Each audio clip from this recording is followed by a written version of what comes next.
Pwede bang ilagay ang pangalan ko sa mga players dyan? Oo naman, Bossing Anthony, pwedeng ilagay ang pangalan mo dito sa mga players ng ating laro. Pero bago natin ilagay yung pangalan mo, boss, at maging player ka na dito sa ating laro, ay gumawa muna tayo ng tatlong class para sa ating mga karakter. At since tatlo pa lang naman yung available natin na class, magsimula muna tayo sa mga pinakamahalagang role ng isang MMORPG. Simulan natin dito sa una nating class, ito ay isang tank, Pinangalanan ko siyang Sangre. At dito ay edit natin yung kanyang mga skill. Ayan, basic attack nitong ating Sangre, hampas ng Brilyante. Ayan, hanap naman tayo ng picture na appropriate dun sa skill ng ating Sangre. Ayan, since basic attack lang ito, 1 health damage lang yung ilagay natin.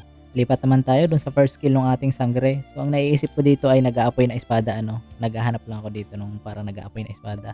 At, ayan, ito yung napili natin. Ayan, pangalan ng ating first skill, Siga. Yung skill na to ay melee, tapos AO yung damage na kailangan ng 3 mana para magkaroon ng 3 damage dun sa kalaban. Ayan, isunod naman natin itong ating healer na class. Health ang kanyang style, 12 ang HP, tsaka 10 ang kanyang mana. Pangalan nitong ating healer, Babaylan. Tapos hinahanap ko dito yung parang kamay na skill para dun sa kanyang basic attack. So, ang ipapangalan natin dun sa basic attack niya ay orasyon, So, parang sinusumpa ka niya. Yan yung parang basically na basic attack nitong ating healer. Ayan, lipat naman tayo dito sa ating pangatlong class, Itong pangatlo nating class ay damage type. 8 yung kanyang HP, tapos siya ay mayroong pinakamataas na mana, 20. Tapos pinangalan ko dito ay Pantas. So, ayun, lipat naman tayo sa mga skill nitong ating Pantas.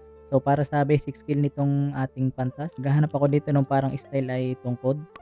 At ayun, meron naman siya. Tapos ang ipapangalan natin dun sa basic skill niya ay sumpa ng tungkod. Yan.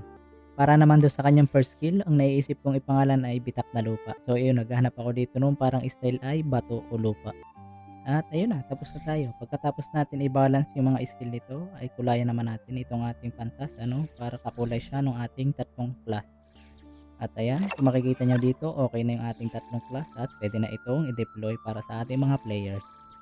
Kaya kay Boss Anthony, ito na ang iniintay mo. Ilalagay na kita dito sa ating laro. Ayan. Kumahanap lang ako dito ng karakter na pwede nating palitan ng pangalan. Ayan. Ikaw na lang ito. Gawin nating tank si Boss Anthony. Baguhin natin yung pangalan.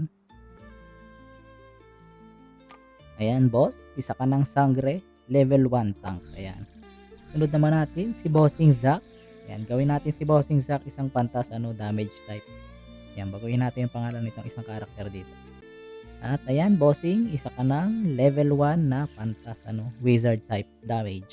At yung huli natin, tama-tama, si Boss James. Nag-request siya na maging healer. Buti meron tayong class na healer, baguhin natin yung pangalan nito. Gawin natin pangalan ni Boss James. At ayan, Boss James, isa ka ng healer dito sa ating MMORPG. At para naman doon sa mga nanonood na gusto ding maging player nitong ating MMORPG, mag-comment ka lang at ilalagay din natin ang pangalan mo dito para maging player ka na sa mundo ng ating laro.